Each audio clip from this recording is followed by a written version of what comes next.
Welcome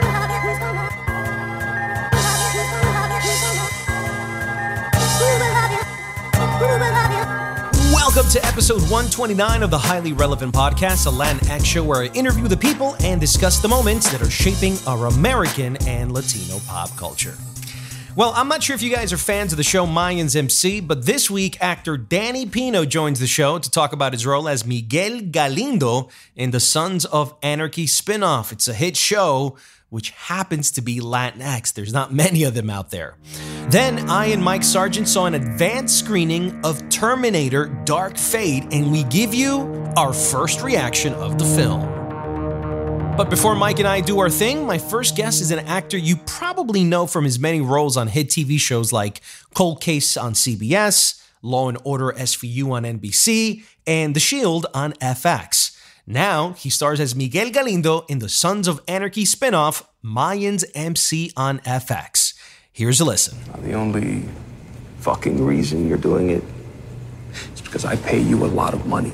Now you and your club are responsible for the loss. That's the way it works, el presidente. Las reglas del negocio. Danny Pino, welcome to the Highly Relevant Podcast. Jack, thank you for having me, man. I appreciate it. Take me through how you ended up becoming a part of the universe of Mayans. You know, that probably starts back with The Shield when I first met Kurt Sutter and I played Armadillo Quintero. So, you know, we'd developed a relationship of sorts. You know, since then, I'd check in on him after leaving The Shield through mutual friends, and I'd see him at, you know, certain events and whatnot. And then obviously paying attention to Sons of Anarchy and, you know, what he was able to create from that. Were you a fan of Sons of Anarchy with Charlie? You know what? I wouldn't. There's so many strong fans of Sons of Anarchy that I don't know whether I'd be able to compete with some of, you know, the fandom of those characters, right? The more loyal, you know, there's such a loyal fandom, but I was certainly aware of it and I appreciated what they were doing. And the level of storytelling, that Shakespearean, that modern Shakespearean level of, you know, storytelling was something that I certainly appreciated. And I'm a fan of that world, of that mythology, of the outlaw mythology. And so from there, when I became aware that Mayans was real and that Kurt was, was endeavoring to develop, you know, that mythology as well, that piqued my interest. And, you know, I was fortunate enough to become a part of that. So you play Miguel Galindo, he's an interesting character because he's not. There's a sense to him that he's almost a white collar badass. Yeah. Yeah. I can't seem to quite describe him properly compared to the other characters who are very one dimensional in who they are and who they identify. But you seem to straddle the white collar world with the criminal world all at the same time. Describe your character a little bit more to me. You know, I think you have your finger right on the pulse of Miguel, Jack. You know, he's the duality that you're describing. You know, his academic business acumen is challenged by his understanding and propensity for atrocities and for violence, his use of violence and fear and threat to run his business, you know, because of course he can't rely on the law or contracts and things of that sort in order to, you know, follow through on commitments, business commitments with partners. So, you know, he uses his power as the head of a cartel in much the same way that a CEO would use his legal department, right? So wow.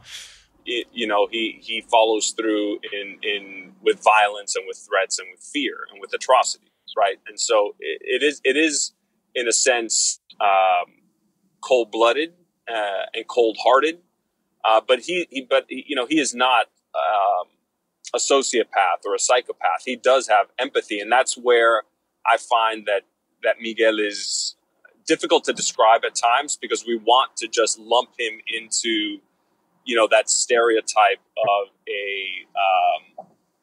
the head of a cartel. Right.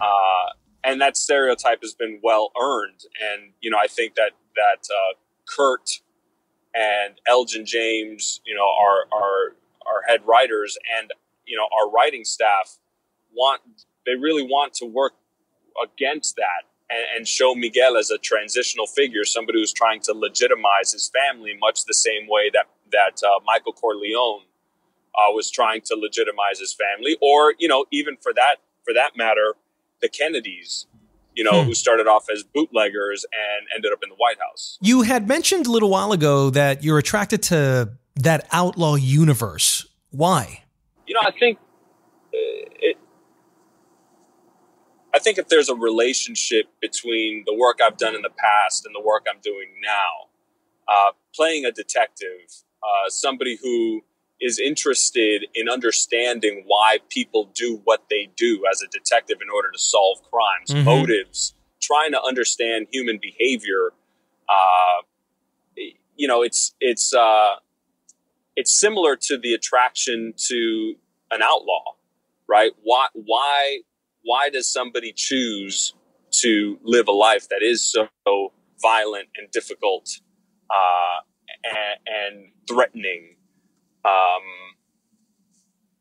So the psychology as an actor, not to glorify that, those choices or that life or that violence, but to truly understand, what somebody's motivation would be and what the ramifications of, that behavior is, I think is something that is just, innately interesting to human beings, which is, I think why procedural cop dramas are so popular, why stories about organized crime is so popular, because, we have, I think, a very visceral attraction to understanding why somebody would make those extreme decisions for their lives. How would you define Latinx, by the way? Do you identify as a Latinx? Do you identify as an American? Do you identify yourself as Cuban or guy from Miami? Like everything you just said. So you're at a party, you meet someone, and it's like, "Hey, Danny, how are you? Hey, where are you from?" It depends on who I'm talking to, because if I'm talking to somebody who isn't so you're from Miami, code switching. Is that what you're doing with people? You kind of have to, right? In order to, we're not simple beings, right? It's a complex, just like the characters I'm playing. In the best case scenario, they're complicated, difficult, characters with a lot of duality and sometimes inconsistent. I mean, we're no different. Right? Human beings are no different. So if I'm speaking to somebody who doesn't know Miami, I'll just say I'm from Miami. Right? And then most of the time they'll assume I'm Cuban just because I'm from Miami. Right? That's so interesting. Right. They happen to be right. But, if I'm talking to somebody from Miami, then I'll say I'm from Huachete. Right? Which is... That's funny. Right? Because that immediately puts you in a frame of mind of, okay, now I kind of now know generally who that person is because they're from Huachete. Just like if you said I'm from Hialeah, people would be like, okay, I kind of know who that person is. Right? Not to overgeneralize, because obviously not everybody from those areas, are the same. But I think we as human beings like to categorize or try and categorize people depending on, where they're from, what their ethnicity is, what their cultural background is, racial background, all of that. How are you dealing with everything that's going on with identity, cultural identity, and identity politics to a certain extent in your business and in your personal life? I think the way that I deal with it is just by creating, by staying active. I try to write. I try to, to take on projects that I find will be challenging and interesting, and hopefully inspiring and encouraging other people to do the same. I think that, there are destructive forces out there who try and, label people, in to the least common denominator, in a very egregious and stereotypical and negative fashion. And I think we all know who those people are. Right. And so I think those are destructive forces. And I don't think necessarily that fighting those destructive forces head on often brings the outcome that we want. Sometimes I feel like the only way to battle destruction is to be creative and to create something new and something interesting and complex and challenging for people to have to, struggle with, such as Mayans, so that it breeds conversation, right? Correct. It breeds a more nuanced understanding, and hopefully it combats a lot of that speaking to the basest among us. So what do you think of Latinx? Is that a term you embrace, or is that a term that you're still sort of figuring it out? The way I feel about Latinx is if it includes more people, if it makes people who feel marginalized, if it makes them feel included, then why the hell not use it? Correct. That's really the way I feel about it. Sometimes I'll say Latino, sometimes I'll say Latina, sometimes I'll say Latinx. But really, I think it's about how you want other people to feel, right? And so I generally want other people to feel heard and seen and accepted. And so I'll try and use all those terms, right? Without necessarily trying to exclude anyone. Do you prefer to be ambiguous with your roles, or are you proud of being a Latino actor and you want to be known as a Latino actor? I've never tried to be anything other than what I am. Which is a Latino actor. I'm a Latinx Latino actor. That's who I am. I'm very proudly Cuban-American. I'm as much pastelito de guayaba as I am apple pie. I embrace. You're a 200%er, like my wife says. My wife says that we're 200%ers. We're 100% Latino, 100% American. That I think that's true. I mean, I can go in depth into Cuban politics and Cuban history as much as I can into American politics and American history, and I feel very present in both. I don't feel excluded from the Civil War. I know very much. I've been to Gettysburg. My mother was a history teacher for years, and I know as much about World War II as I know about the Cuban Revolution. So I mean, it's the thought that we need to stand on one hill and be monolithic, that we're either Latino, Latinx, Latina, we're either Cuban or we're American. We have to stand on each one. I think I am firmly standing on my hyphen. It's just right. I was raised as un pelotero. I played, baseball, as any, I think as most Cubans in Miami played baseball, but I also loved American football. Right. And I played football, maybe almost, flag football and tag football and all of that, more so than maybe even I played baseball when you really put the hours on the field together. But in terms of the way I see myself in my career, I don't see myself as somebody who doesn't present as, being Latino. I mean, it's difficult for me, man, because I know that Latinos, Latinx don't look one way. Correct. Right? We're not a race. We're a race because, bureaucrats felt it more, convenient, easier, maybe even more lazy to lump us all together. Right? But we don't look one way. We don't behave one way. We don't believe one thing. We're as diverse politically as we are racially, as we are culturally, as we are historically, as we are spiritually. I mean, there's just, it's time to have this nuanced conversation. Correct. And when you look at an actor, and you're surprised that they're Latino, maybe it says more about you than it does about the actor. Got it. Interesting. See, that the thing here, though, Danny, is that let's be honest with some of the realities of Hollywood is that Latinx actors really aren't working very much. And it's not just me. It's just the 3-4 studies that have come out in the last year from UCLA that says Latin actors aren't working. And because there's no Latin writers and no Latin directors, no one's creating Latin actors, right? So the rise of the Latino actor within film in particular, not so much television, because I think we see that progress happen more in TV, but Latinx actors, a lot of them are unemployed. Like Grand Hotel recently wasn't renewed. One Day at a Time's been struggling to get on.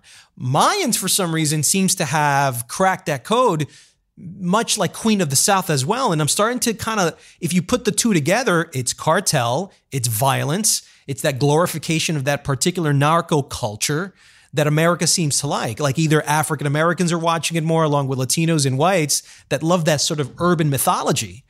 But the real problem is you seem to be gigging forever, dude, where so many Latinx actors are not. What do you attribute that to? Again, a lot to chew on in that question, man. I will say that I'm incredibly grateful to be working and to be working, you know, not only for the mere fact of earning a living, but to be on a show that I feel is a game changer, right? Because it doesn't lead with this is a Latinx show. It leads with this is an incredibly sophisticated, well-written, you know, a modern mythology, you know, parallel to Shakespeare and The Godfather, and, you know, that kind of level of storytelling. And by the way, it is not insignificant that it is mostly a Latino cast, right? Yeah. So I feel incredibly grateful to be a part of that. Now, in order to really address why there aren't more opportunities, I think you put your finger, you know, right on the pulse of it. You know, it ultimately comes down to decision makers in the industry, right? Who are the people who are green lighting projects, right? We know, and I know for a fact because I've met them, we have incredibly gifted, talented Latinx creators, writers who are out there pounding the pavement, pitching stories, pitching ideas, right? And it's really up to the gatekeepers, the people who greenlight projects, whether they're independent producers, whether they're networks, studios, you know, those executives, those are the people who are ultimately giving the nod to yes or no to any given idea. Now, we can look to them and put all the blame on them, or we can also assume some of the blame on ourselves in terms of, well, I mean, we're consumers too, right? So if we support when One Day at a Time is having a difficult time catching on, right? If, you know, other shows who, you know, that are clearly created and powered by Latinx talent, if we don't support those shows, then what conversation are we really having? Well, let me ask you something bluntly. If it's a Latinx show and it's not that good, should we be forced to support it? No, absolutely not. But I think that encourages people to, you know, write better shows. Right. That's true. But at the same time, we should also try and give those shows a chance, right? Be there for the premiere, right? Go opening weekend to you know, the Cineplex and support the film. Don't just dismiss it. Correct. You know, so I mean, I think we pay a lot of lip service to the fact that there aren't, you know, more opportunities out there, and I attribute a lot of that to the people who make the decisions as to whether to green light something or not. But I also think that we have a voice as well, and our voice comes out of our wallets, right? It comes out of what we choose to watch, the T-shirt you choose to purchase of a certain show, supporting those shows that support, Latinx. Let me ask you, what I've noticed is that you haven't directed yet. Is that deliberate? Do you have plans on doing it? Interesting you should say that, Jack. I'm currently developing a pilot script that is set in Miami, Florida, my hometown. As the cliche goes, write what you know. Yeah. That is a project that, for far too long, I've been a part of these panels with Latinx actors and producers and writers and directors, where we talk about where we are in the industry in much the same way, Jack, as you're doing right now. And you're giving a platform for not only myself, but other people to come on your show and discuss it. It's a very nuanced and necessary conversation. Well, I've been a part of many panels in the past, and I found myself saying, we just need to create more content for ourselves, and then the audience will show up. And I just got sick and tired of paying lip service myself to that. So what did you say? It's just time. It's time to say less and do more. And so in order to do that, I sat down and I started writing and conceiving of what show would I want to be a part of? If you had to create the perfect show for yourself, what would it be? And so I sat down and I started writing it. And, it's been through many versions and many drafts. And now it's to a place where I'm starting to have conversations with those very people that we were talking about, people who can greenlight something, people who can, make it possible for this story to find fertile ground. So are you having an easy time as a creator getting your project greenlit, or has it, even with your career, even with your name, even with your legacy, has it still been difficult for you to get it done? I fall into that trap of being a perfectionist of sorts, right? I want to put my best foot forward before I go out and I start seeking a partner in this project. And so it's taken me several years in order to feel like it was ready to go out. Mm-hmm. And at this point, I've come to terms with the fact that, listen, it's never going to be perfect. You just right. you just need to put it out there and develop a partnership with somebody who will help you further develop the idea. Somebody who believes in the story, believes in the characters, believes that there's a need to tell this story at this moment. And so I've just really initiated that process. So, reach back out to me in 6 months and I'll give you a better answer to that question, because it's really just begun. So, but it is a Latinx story that you're telling? Absolutely. I mean, it's not only Latinx, it's Miami based. So Miami isn't only Latinx. I mean, there's True. So many influences, so many Caribbean influences in Miami, among other things. And so it's really tapping into what I feel Miami has lacked in the canon of shows and movies who've shot and told stories about South Florida. When you think of, incredibly popular and successful and well done series like Miami Vice, it was so stylized. But I feel that,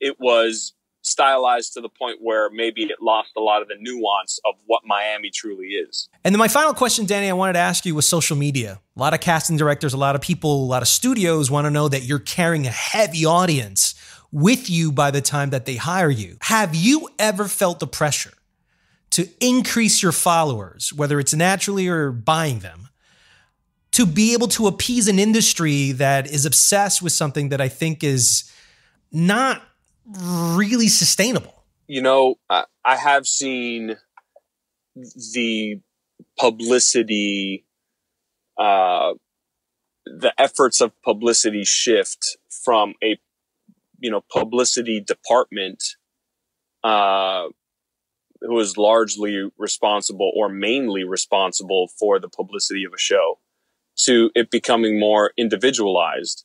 How many Twitter followers do you have? How many Instagram followers do you have? Right. And will you live tweet during a show? And, all of those things they've come about, during the course of my career. That didn't exist when I first started acting. Right. Mm-hmm. And it is, I think, much more present now. And as you just mentioned, it is something that I think, is very real when it comes to producers. All things being equal, if you're choosing between one actor or another, the person who has more reach in terms of followers is likely the one who will get the role. That's crazy, right? I just feel like that should not be. I just feel like you should be judged by your talent, your resume, the last job that you did, as opposed to, you know what? I'm so busy doing my career. I really don't have time for this social media thing. That's a full-time gig. It can be a full-time gig if you allow it to be. And, I find that oftentimes if that's what you're really focused on, you're generally not really focused on the project you're working on. Right. And so it all comes, it'll even out, because the people who are focusing on their craft, and focusing on the project that they're working on, they generally don't have time to deal with social media as intently as somebody who, is only focused on their followers, Mm-hmm. I feel like it is necessary to engage, right? And oftentimes it's fun to engage with fans of a show. Sometimes I feel like live tweeting works against all of your efforts, because I really want them to engage with the material.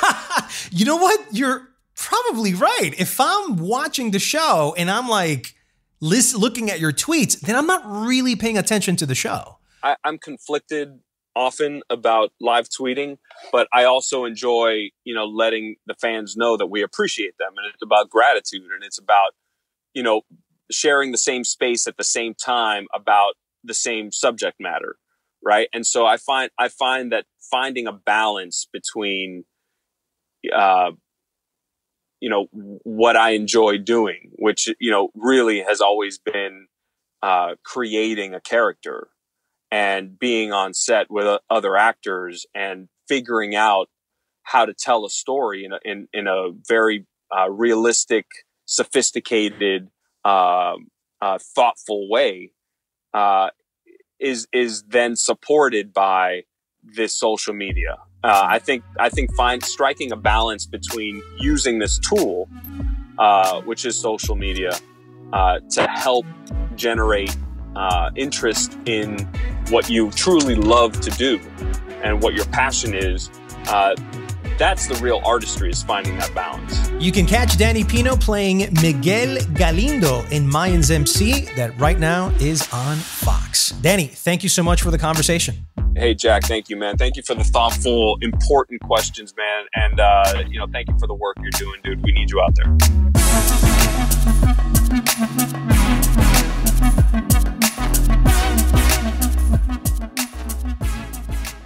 And before you hear our first reaction of Terminator Dark Fate, here are 3 Latin tracks you might want to add to your playlist this weekend. Tutu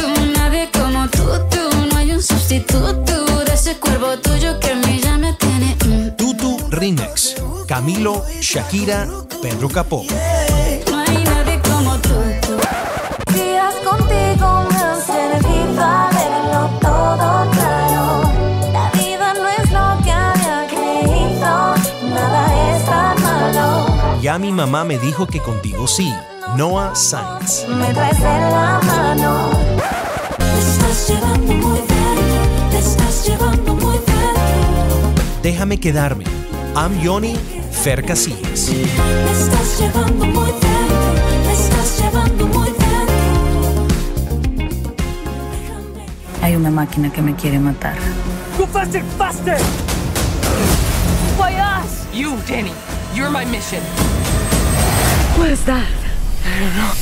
My name is Sarah Connor. I hunt Terminators. Hey everyone, it's Jack Rico. I'm here joined with Mike Sargent. We are here at the AMC Lincoln Theater at the IMAX Theater, and you're listening to the final music credits as Terminator, the Dark Fate has just concluded. And Mike, I'm going to start it off by saying that this is probably the best Terminator movie since Judgment Day back in 1992, I believe it was. Actually, believe it or not, it was actually, was it 92? Maybe it was 92. Wow, it was 92.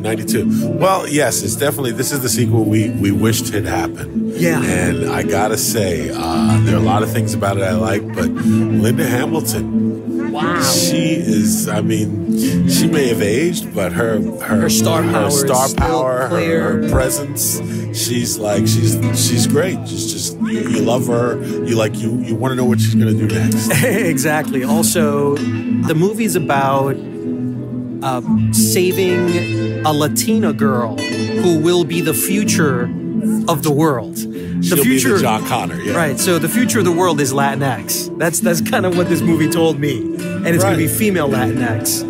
I agree, and it's in many ways it's a bold statement to make this whole movie take place in Mexico and let the savior of humanity be a Latina woman. Latino of course, wow. Man. So obviously that social commentary was very out, center, and front. But it's also probably one of the best action movies of the year as well. I mean, Gemini Man, I thought had some great action sequences, but the story failed it. Yeah. Here, no comparison. I mean, here they gave us the action that we wanted, the CGI effects that we wanted, but it also fleshed out the characters and brought back many other characters that we wanted to see here. So it fulfilled nostalgia, but it progressed the story, and that story was very Latinx, which for me as a Latinx film critic, man, it's everything, you know? Well, it's funny because I agree with you, and it's interesting because in many ways this is probably one of the first big budget, the key characters in this are Latinx. Right. And it's a big budget science fiction, and it's not really been done yet.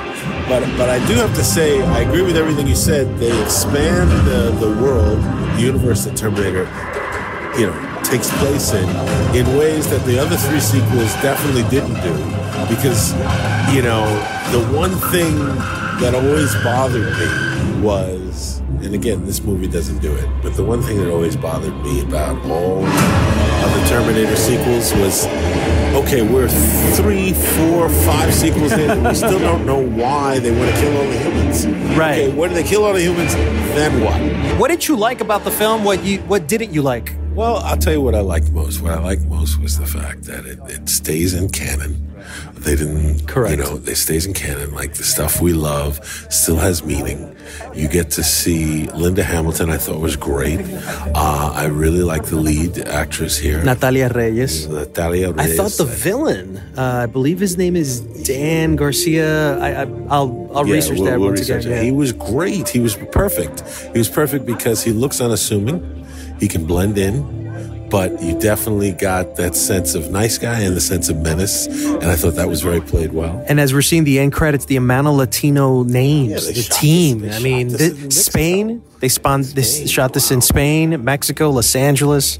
And I think that there was this beautiful sort of diversity going on between whites and Latinos, where the Latina woman was really the star of the movie. The first 10 minutes was all subtitles in Spanish. Yeah. So the fact you got your Spanish, I mean, is this the future of movies or action movies? Because for James Cameron to decide to kind of create a Latino theme around probably the best Terminator film since Judgment Day, hands down, is something a little astonishing to me. Why do you think that this happened? Well, a couple reasons. I think that, first of all, I think that's the role of science fiction, to really, quote unquote, predict the future, to really look at the way things are.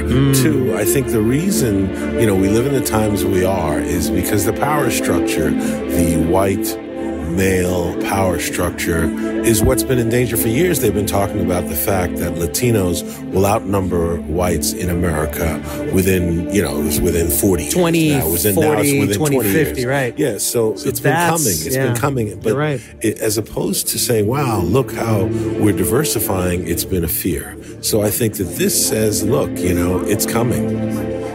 Right. It's coming, and, think what you want. But these heroes, Linda Hamilton, Arnold Schwarzenegger, that's yesterday's heroes. That's yesterday's heroes. So that's what I think it's saying. I think if you're debating whether you should Terminator the Dark Fate because you've seen the other ones and they sucked, will this one suck? Yes. Absolutely not. Just watch 1 and 2 again and then see this. Right. And what I enjoyed was the entertainment value here. I thought was pretty damn high.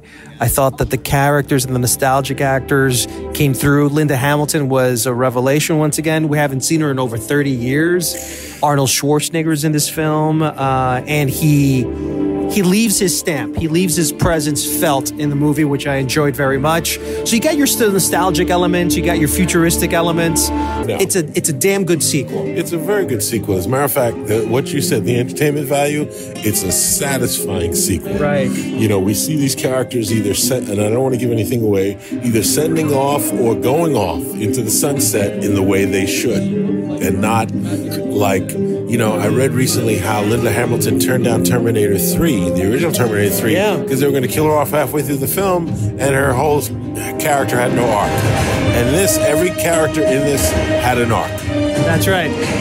So here from AMC Lincoln Center, as we listen to the Terminator Dark Fate end credits, we'll bid adieu. Mike and I saying goodbye. We'll be back, though. And that's it for episode 129 of the Highly Relevant Podcast. I want to thank Danny Pino and Mike Sargent for dropping by. And if you'd like to support this podcast, please spread the love on social media and tell all your friends about it. You can reach me on Instagram at Jack Rico and my Facebook page, Jack Rico 40. Remember, it's only through your support that our show can grow. I'm Jack Rico. See you next week on another episode of Highly Relevant.